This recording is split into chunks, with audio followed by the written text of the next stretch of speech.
इस बार अमेरिका ने, Donald Trump ने बड़ी गलती कर दी है। जिस तरीके से ईरान पर उन्होंने हमला किया, उसके बाद अब स्थिति और भयावह होने जा रही है। ईरान ने साफ साफ कहा है कि अमेरिका के जितने भी मिडिल ईस्ट में एयरबेस हैं, हम उन सब पर हमला करेंगे, और उन्होंने ये बात हमले से पहले भी कही थी। वहीं दूसरी तरफ किस तरीके से पाकिस्तान ने ईरान की पीठ में खंजर घोंपा है वो भी बताऊंगा, और अमेरिका में किस तरीके से डोनाल्ड ट्रंप के खिलाफ विरोध शुरू हो चुका है ये भी खबर बताऊंगा। आदाब, नमस्कार, मैं फैसल और आप देख रहे हैं नेशनल दस्तक। जी हाँ, इस वक्त की सबसे बड़ी खबर यह है कि अमेरिका ने ईरान की न्यूक्लियर फैसिलिटी पर हमला कर दिया है।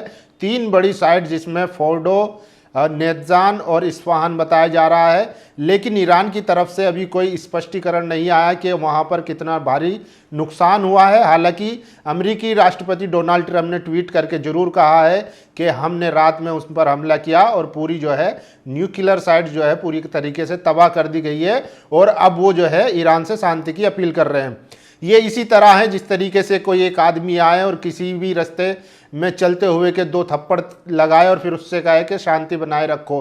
तो अमेरिका ने यही किया है, लेकिन उसको नहीं पता था कि ये जो है ईरान है, इराक नहीं है, ना ही और दूसरी कंट्रियाँ। जिस तरीके से अमेरिका को वियतनाम में मुंह की खानी पड़ी थी या अफगानिस्तान में मुंह की खानी पड़ी थी, अब वही स्थिति जो है उसको इराक में मुंह की खानी पड़ सकती है। उसके बाद ईरान ने जो है वो अपने में हमले तेज कर दिए हैं। इजराइल में तेल अवीव को जो है कोहराम मचा दिया है, पूरा तबाह कर दिया है। तेल अवीव अब नज़र आ रहा है कि जैसे पहले गाज़ा की तस्वीरें आती थी उस तरीके से अब वहाँ तेल अवीव की तस्वीरें आ रही है। तेल अवीव हो, हाइफा हो या बेन गुरियन एयरपोर्ट हो, इस तरीके के जितने भी उसके 3-4 तो बड़े शहर हैं, कुल मिलाकर वो सारे जो है तबाह हो चुके हैं। और तस्वीरों से आप अंदाज़ा लगा सकते हैं कि ईरान ने कितनी तबाही मचा दी है।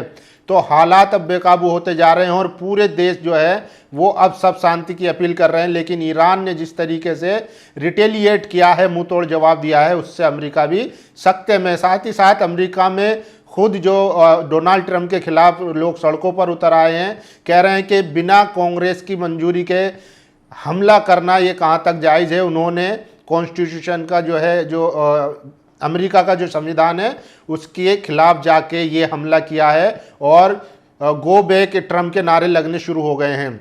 तो देखिए, आइए बताता हूँ कि किस तरीके से ट्रंप को ये हमला करना भारी पड़ सकता है।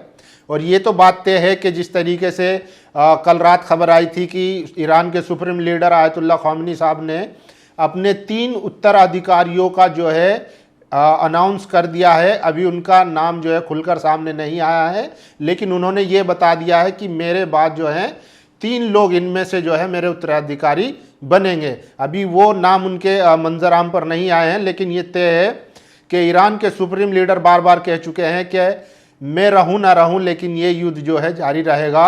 और जो जायनिस्ट रिजीम है, जो क्रिमिनल हैं, जो निहत्तों को मार रही थी गाज़ा में, फ़िलिस्तीन में, जिसने ईरान पर युद्ध थोप दिया, अब उसको जो है सबक सिखाना बहुत ज़रूरी हो गया था। तो एक बात तो तय है कि अगर ईरान में सुप्रीम लीडर आयतुल्लाह ख़ामेनी साहब को अगर निशाना बना भी लिया जाता है, या रिजीम चेंज करने की जो बात अमेरिका और इजराइल कर रहा था, अगर रिजीम चेंज भी हो जाती है तो उसके बाद भी ईरान रुकने वाला नहीं है। क्योंकि ईरान ने आगे अगले कहा जा रहा है कि 3 महीने से 3 साल से लेकर 30 साल तक जो है उसके पास लड़ने की क्षमता है। और उसकी जो, और साथ ही साथ जो उसके IRG के जो स्टाफ हैं, जो कमांडर है, उन्होंने कहा है कि हमारे पास अब नए हथियार जो है अमेरिका और इजराइल को देखने को मिलेंगे। तो देखिए, सबसे बड़ी खबर यही है। देखिए, खुद अमेरिका में जब हमले के बाद, ये जब हमला हुआ था रात में, जब अमेरिका ने ईरान के न्यूक्लियर साइट्स पर हमला किया, तो डोनाल्ड ट्रंप जो है खुद वो वॉर रूम में बैठकर पूरा वॉच कर रहे थे, देख रहे थे। उसके बाद जब वो नेशन को, अमेरिका को संबोधित करने पहुंचे तो उनका भारी विरोध हुआ। ईरान पर हमले के बाद अमेरिका में तनाव और विरोध। बर्नी सैंडर ने ट्रंप द्वारा ईरान पर किए गए हमलों को पूरी तरह से असंवैधानिक बताया। राष्ट्रपति के पास ऐसा कोई अधिकार नहीं है। अब ट्रंप इस विद्रोह को रोकेगा या ईरान की मिसाइलों को। तो अमेरिका जो है दोनों तरफ से फंस चुका है, ट्रंप दोनों तरफ से फंस चुके हैं। वो जो है उनकी समझ में नहीं आ रहा है कि उनके देश में जो उनके खिलाफ अब विरोध शुरू हो चुका है, अब वो उसको रोकें या फिर ईरान से आ रही मिसाइलों को। और ईरान की मिसाइलों की जो अब मार है वो पिछली जो मिसाइलें थी उससे कई गुना ज़्यादा मार है। तस्वीरों में आप देख सकते हैं पूरा हाइफा, बेन गुरियन और जो तेल अवीव है पूरा तबाह कर चुका है। और उन्होंने साथ ही कहा है कि अमेरिका जो मिडिल ईस्ट में उसके जितने भी एयर बेसेस हैं, ठिकाने हैं, अब उनको भी निशाना बनाया जाएगा। तो आप समझिए कि अमेरिका कितनी बड़ी मुश्किल में फंस चुका है। और साथ ही साथ यमन ने भी ऐलान कर दिया है कि यमन भी अब सीधे तौर पर युद्ध में उतरेगा, क्योंकि अमेरिका को बार बार चेतावनी दी गई थी कि आप जो है ये इजराइल का युद्ध है, ईरान का युद्ध है, दोनों आपस में लड़ेंगे, अगर आप बीच में कूदते हैं तो यमन भी इसमें कूदेगा। तो जो है यमन ने साफ साफ ऐलान कर दिया है कि अब लाल सागर में अगर अमेरिका का कोई भी जहाज दिखता है तो हम उसे निशाना बनाएंगे। देखिए, हम लाल सागर में सभी अमेरिकी जहाज़ों और युद्धपोतों पर हमला करेंगे। यमन आधिकारिक तौर पर युद्ध में प्रवेश करेगा, अपने जहाज़ों को हमारे लाल सागर से दूर रखे। तो ये यमन के जो आर्मी चीफ है उनका जो है बयान है। तो आप समझ सकते हैं कि कितने हालात अब बेकाबू है। और यमन, चाइना, रशिया, कोरिया, जितने भी देश हैं जो ईरान को सपोर्ट कर रहे हैं वो सीधे तौर पर युद्ध में घुस चुके हैं।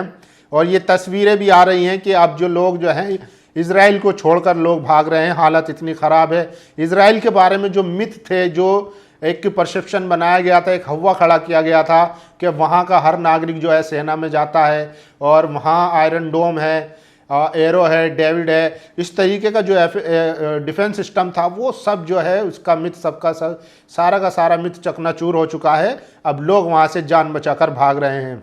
और ये देखिए जो सेनेटर हैं अमेरिका के बर्नी सैंडर्स, वो कह रहे हैं कि ट्रम्प ने बहुत बड़ी गलती की है और जिस तरीके से वो अमेरिका को युद्ध में लेके गए हैं ये गैर संवैधानिक है और हम इसके खिलाफ जो है बड़ी कार्रवाई करेंगे। तो ये भी, ये देखिए, ये वीडियो बहुत ज़्यादा वायरल है। अमेरिका में ही ट्रम्प के ईरान पर हमले का विरोध शुरू हो चुका है। उनका कहना है कि ट्रम्प के पास बिना कांग्रेस की सहमति के हमला गलत है। तो जिस तरीके से अमेरिका ईरान में कूदा है, हमला किया है ईरान और इजराइल के युद्ध में, वो साफ तौर से अमेरिका के अंदर से भी आवाज़ उठ रही है कि ट्रम्प ने एक बड़ी गलती की है। और ईरान तो लगातार मुंह तोड़ जवाब दे ही रहा है। अमेरिका को ये नहीं पता था कि ये इराक नहीं है, लीबिया नहीं है, ये ईरान है। ईरान का अपना एक इतिहास रहा है, ये किसी के आगे झुका नहीं है। ईरान के जो सुप्रीम लीडर है आयतुल्लाह ख़ुमैनी, उन्होंने साफ साफ कहा है कि हम हुसैन के मानने वाले हैं, हम जो है तादाद में कम हो सकते हैं भले ही, लेकिन हम किसी के सामने जो है बातिल ताकतों के सामने झुकते नहीं हैं। और देखिए लगभग 10,000 लोग जो हैं इजराइल छोड़ रहे हैं। आज ही की खबर है सुबह सुबह, जिस तरीके से सवेरे में ईरान ने जो रिटेलिएट हमला किया था, मिसाइलों की जो उसका प्रभाव था वो बहुत कई गुना पहले की मिसाइलों से ज़्यादा कई गुना बड़ा है, जिससे पूरा तेल अवीव, हाइफा जो है पूरा जो है खंडर बन चुका है। तो ये बड़ी खबर थी। और अब देखिए सबसे बड़ी खबर जो मैं बताने वाला था आपको कि पाकिस्तान ने किस तरीके से ईरान के साथ धोखेबाजी की है, जो उसकी नीयत है, जो आदत है, उस पर बड़ा खुलासा हुआ है। देखिए अंसार इमरान लिखते हैं, गद्दारी का दूसरा नाम पाकिस्तान है। जैसे वैश्विक शांति के लिए अमेरिका खतरा है, उससे ज़्यादा मध्य पूर्व दक्षिण एशिया की शांति के लिए पाकिस्तान खतरा है। पाकिस्तान का सेना प्रमुख आसिम मुनीर कुछ दिन पूर्व ट्रम्प के यहाँ डिनर पर पहुंचता है, बस फिर क्या, चंद सिक्कों की खनक के लिए अपने ज़मीर के साथ दूसरे देश को ट्रम्प की झोली में डालकर आ जाता है। और आतंकियों के आका से उम्मीद भी क्या हो सकती है। अब खबर ये आ रही है कि मुसलमान और उम्मत के नाम पर ज्ञान देने वाला पाकिस्तान ईरान के खिलाफ अमेरिका द्वारा किए गए हमलों में पूरी तरीके से शामिल है। इस मामले में पाकिस्तान ने केवल अपने एयर स्पेस को अमेरिका के हवाले नहीं किया, बल्कि अमेरिका के पाकिस्तान के मिलिट्री बेस से ही ईरान पर हमला किया गया है। इसलिए कुल मिलाकर आप ये कह सकते हैं कि पाकिस्तान ने ईरान के साथ खुले तौर पर गद्दारी की है। तो आप देख सकते हैं ये जो है पाकिस्तान के आसिम मुनीर, जो भारत में आतंकवाद फैलाते हैं, दुनिया भर में जो टेरर को फंड करते हैं या उससे रिलेटेड इनके नाम जुड़े रहते हैं, अब वो जो है, लेकिन जब ईरान पर इजरायली लोग हमला कर रहे थे तब इन्होंने अमेरिका को अपना जो है एयर स्पेस और जो है एयरबेस इस्तेमाल करने दिए। तो ये बड़ी खबर है। और देखिए जिस तरीके से तेल अवीव में हमला हुआ है उसके बाद से और वहाँ पर पूरी तरीके से सेंसरशिप लगा दी गई है मीडिया पे। और ये वीडियो देख सकते हैं तस्वीरों में, जहाँ पर जो इजरायली जर्नलिस्ट हैं और जो बाहर के जर्नलिस्ट हैं जैसे अल जजीरा और TRT वर्ल्ड या RTE, तो इस तरीके की जो इंटरनेशनल मीडिया है उसको अलग किया जा रहा है और जो इजरायली मीडिया है उनको अलग किया जा रहा है, ताकि वो लोग अंदर की हालत ना दिखा सके, क्योंकि पूरी तरीके से वहाँ पर सेंसरशिप लगा दी गई है, क्योंकि उसकी हालत बहुत ख़राब है। अमेरिका ने ईरान के 3 परमाणु ठिकानों पर हमला कर ध्वस्त कर दिया। ये सब पहले ही तय हो चुका था। बिना अमेरिका के पहाड़ों के नीचे बने ईरानी परमाणु ठिकानों को ध्वस्त नहीं किया जा सकता था। दुनिया में केवल GBU-57 MOP बम ही जो पहाड़ों को चीरकर नीचे जाकर तबाही मचाता है। ये केवल बम अमेरिका के पास है और इस बम को केवल B-2 स्पिरिट लड़ाकू विमान से ही गिराया जा सकता है। पूरा हमला डोनाल्ड ट्रंप ने व्हाइट हाउस के एसी वॉर रूम में बैठकर आराम से देखा। हमले के बाद डोनाल्ड ट्रंप ने ईरान से शांति की अपील की। तो ये भी लिखा है। और देखिए, पाकिस्तान की जो करतूत है वो कहीं ना कहीं अब दुनिया के सामने आती जा रही है। अमेरिका की ईरान पर हमले में बड़ी खबर ये निकल कर आ रही है कि इजराइल के पापा अमेरिका के पास सभी जंगी जहाज पाकिस्तान के एयरबेस का इस्तेमाल करके ईरान आए थे। इससे पहले रूस ने भी ईरान को चेतावनी दी थी कि मध्य पूर्व के अन्य देशों की तरफ से भी ईरान की तरफ अमेरिका के फाइटर जेट उड़ते हुए देखे गए हैं।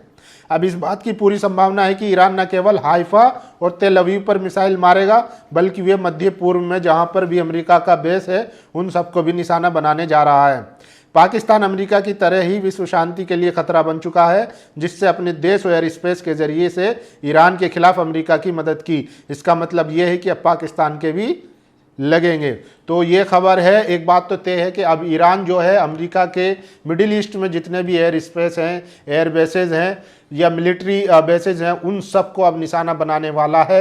और इजराइल को तो उसने खंडर बना ही दिया है। जो तस्वीरें आ रही है वो बहुत भयानक है, बहुत चौंकाने वाली है। उधर सीधे सीधे तौर पर जो है रशिया, चाइना और कोरिया वो भी लगातार ईरान के संपर्क में हैं और कह रहे हैं कि कोई भी अगर जिस तरीके से अमेरिका अब युद्ध में कूद चुका है और जिस तरीके के नए नए हथियार जो है अभी ईरान जो है वो लॉन्च कर रहा है, वो पूरी दुनिया देख रही है। जिसके बारे में कहा जाता था कि इजराइल में परिंदा भी पर नहीं मार सकता, वहाँ पर इतनी बड़ी बड़ी मिसाइलें घुसी जा रही हैं। तस्वीरों में हम आपको आगे और दिखाएंगे। बाकी इस वीडियो पर आपकी क्या राय है, पूरे युद्ध पर आपकी क्या राय है, अपनी राय जरूर दीजिए। शुक्रिया। नेशनल दस्तक की आपसे गुजारिश है कि अगर इसको बचाना चाहते हैं तो नेशनल दस्तक को सब्सक्राइब करने के लिए रेड कलर के सब्सक्राइब बटन को दबाएं, फिर बेल आइकन की घंटी दबाएं। नेशनल दस्तक को बचाने के लिए बहुत जरूरी है कि हर खबर को शेयर करें, लाइक करें, कमेंट जरूर करें।